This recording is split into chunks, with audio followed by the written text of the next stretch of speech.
In this episode, I have a Sony CDP CX355. This is a 300 disc CD changer that's not working, and the client says he knows what the problem is. It's a broken belt. Let's take a look at it. You guys might have wondered why I haven't done much content in the last couple weeks. And it's not that I haven't had stuff to do. I've had stuff sitting here to do, like this 300 disc CD player.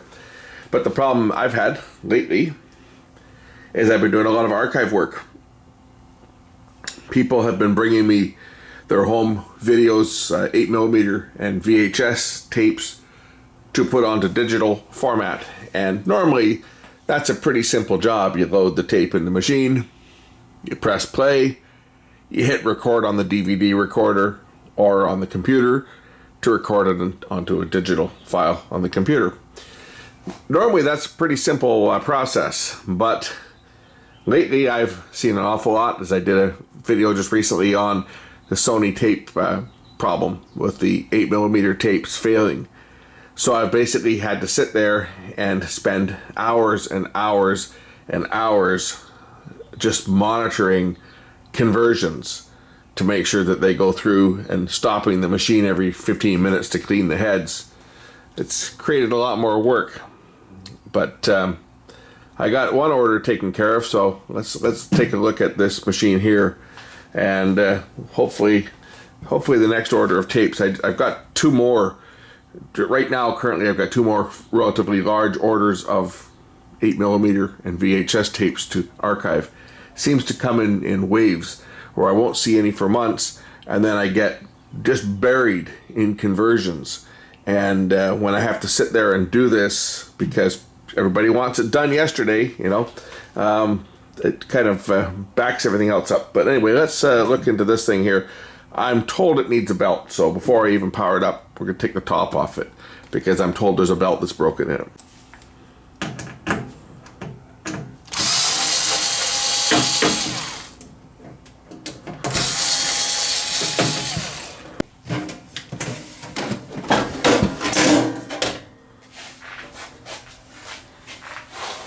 And there it is. The main belt that controls the mechanism has come off. Let's change it. This should be pretty simple to change this belt. Should be able to just lift it out of there and grab a new one. This belt is melted, so this one's not going to be savable by boiling. It's become very soft.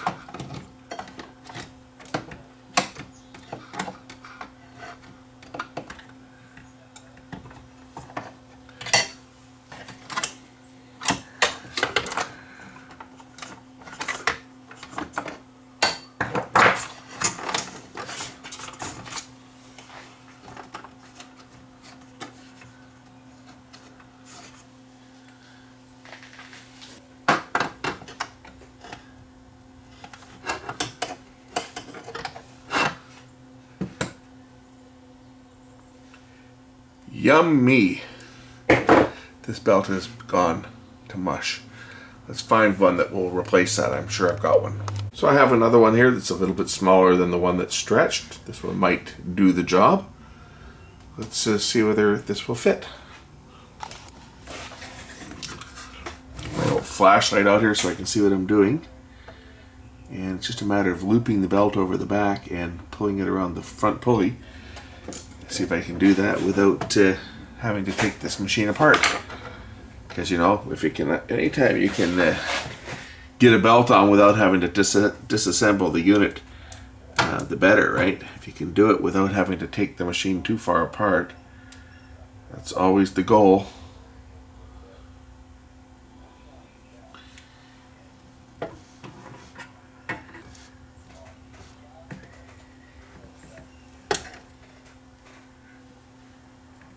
I may have to take this thing apart to get in there, just because it's in a very awkward position where they've got the motor. It's in the back, and I can get the belt over there. It's just getting it on the pulley itself is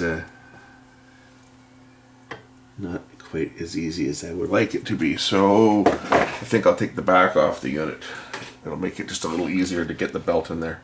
So to access the motor, I should be able to just take out these screws here on the back, and I don't even know if to take them all out. I think I'll have to take out some. Let's see what I gotta take out here.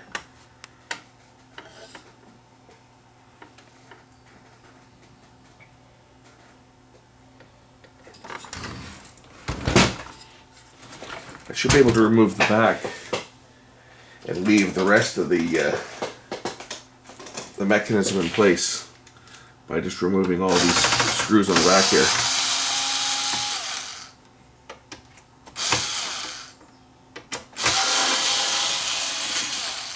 Look at this, has never had the digital output, even untaped. Still have this factory tape that holds the cap in place. It's still there.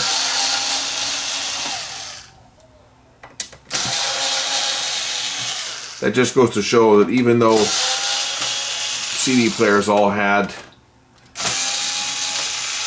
the optical output on them, that was a feature that many people did not use.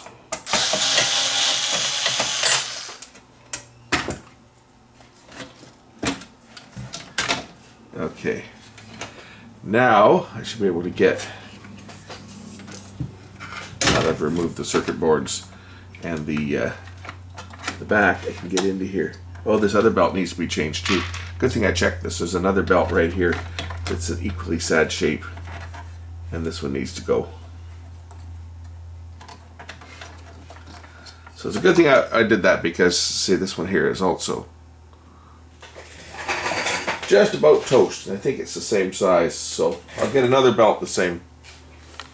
Okay, I've got two new belts. Let's just see if these will fit. See if they're the right size. So here's one. I'll just see if I can move the camera back a bit.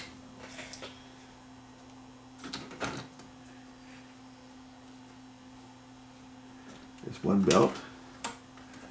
That one fit. And here's the other one over here.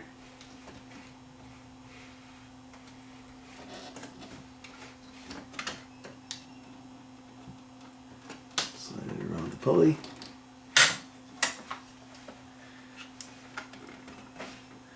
Well, almost.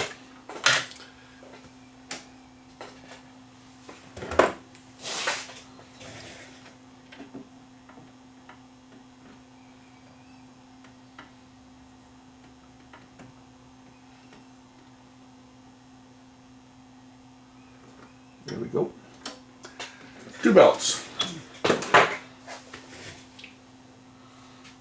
Should probably clean this little switch down here while I've got it apart. This is these little switches tend to cause problems, so I'm just going to give this little switch a shot of some contact cleaner, and then I'll reassemble the unit and see how it works. I think that's probably all it needs, is those two belts. I use some Deoxit D100 in the single shot spray can, just because I don't want cleaner all over this place in a mess.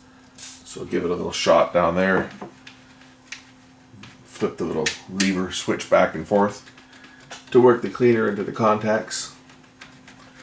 One of the nice things about this type of cleaner is that it's a one shot, so it's not spraying everywhere, which is important, especially if you're working around where optical pickups and stuff are. You don't want to have a mist. Some spray cleaners spray out at such high pressure that you end up with a fog of cleaner around, and that's the last thing you want if you're dealing with an optical pickup. You don't want to have cleaner that could get onto the lens and cause problems. I like this stuff in this particular dispenser, the Deoxit D100. I like this stuff for getting into switches when you're dealing with optical pickups and stuff. Okay. Get the back in place.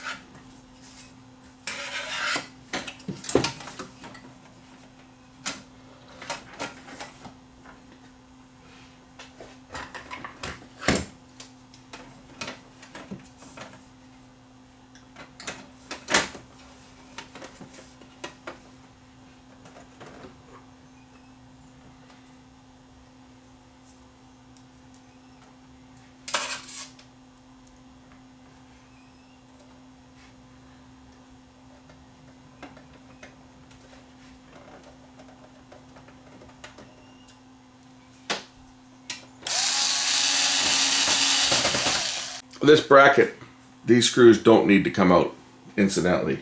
Be nice to have known that.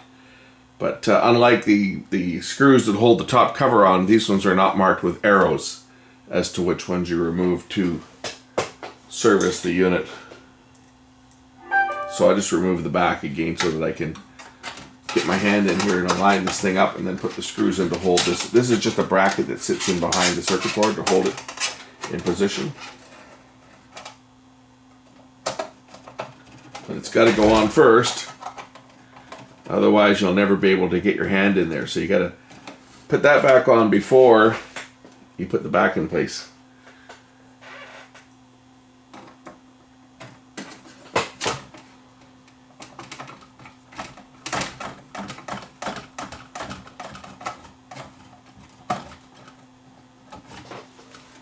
Okay, now that that's in place, I can now proceed to put the back cover back on.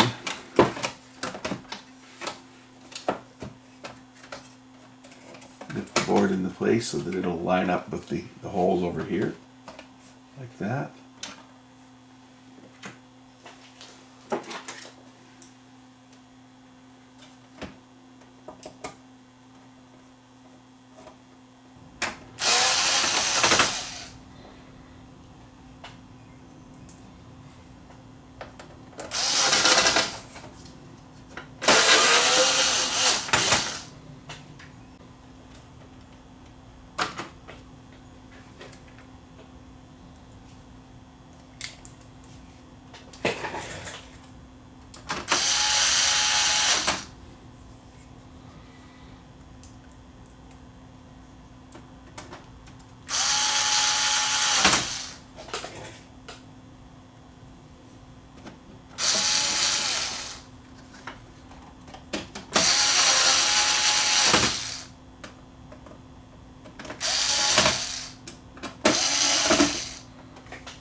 Power on.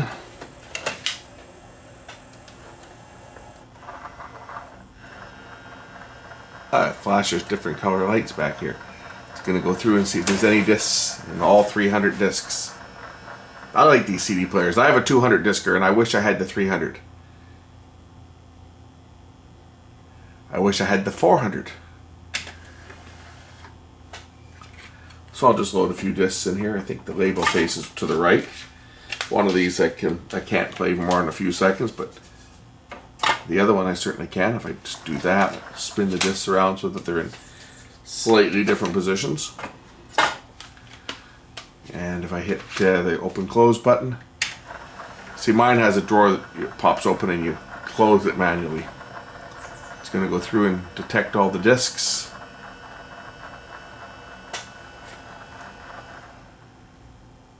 And if I hit play, it should play the first disc it detects.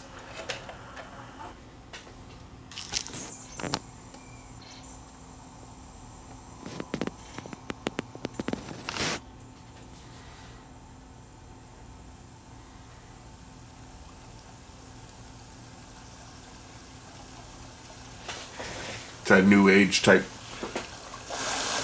So it's got the sound of a stream at the beginning. It goes into classical music. And we'll stop that at this point. Let's see here. How do I advance? I guess I do this.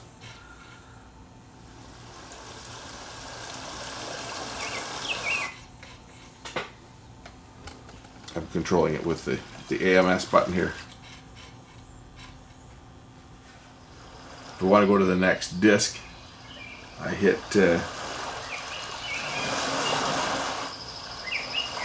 next disc.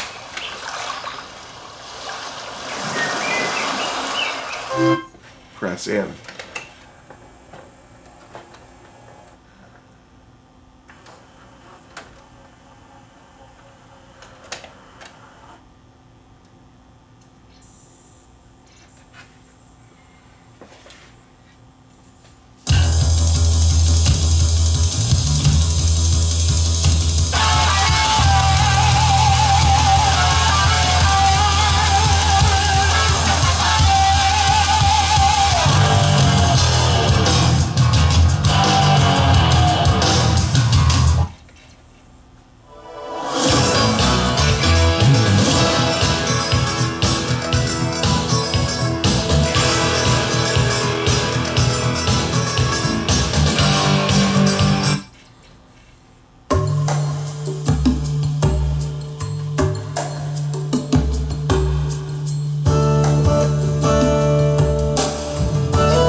Kind of like how the mechanism operates on this. Let's go to the next disc.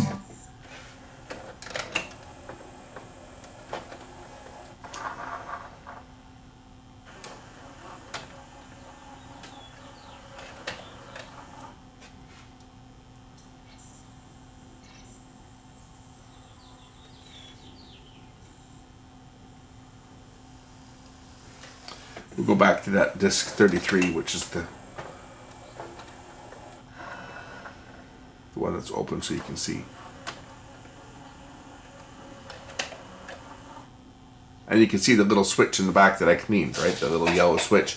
That's what tells the system whether the unit is chucked or not. If I press stop, it'll hold the disc in place unless I tell it to change discs.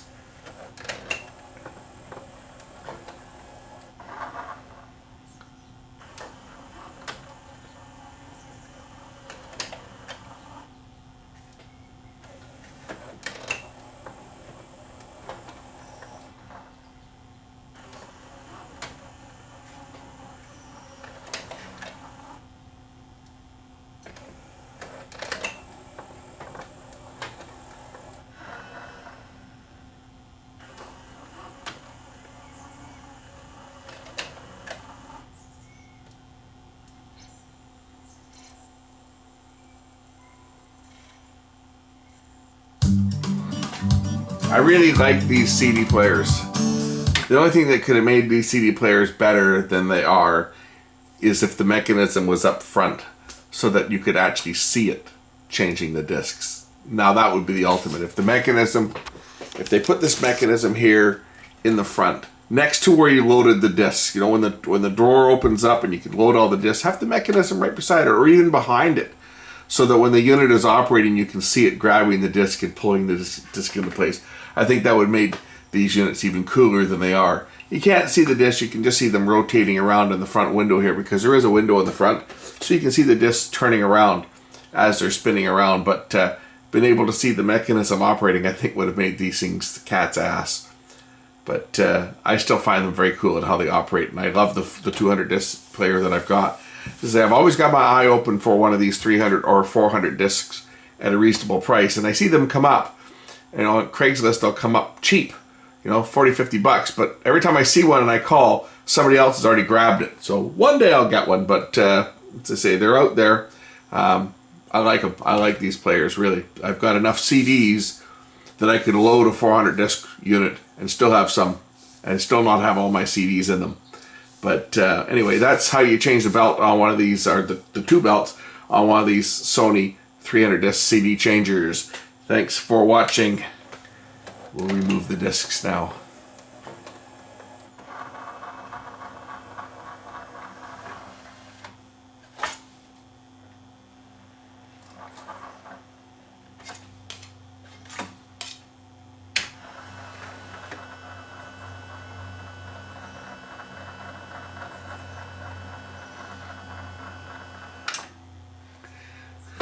The neat thing about these ones is at the bottom here, you'll notice that there's a socket to plug a keyboard in. You could put a keyboard in and type in all your tracks. If the CD didn't have CD text, you could type in the title of the album or the title of the CD and type in all the tracks so that they would show up on the display when it was operating. I like it. This one's a CDP CX355. Thanks for watching. We'll catch you in the next one real soon.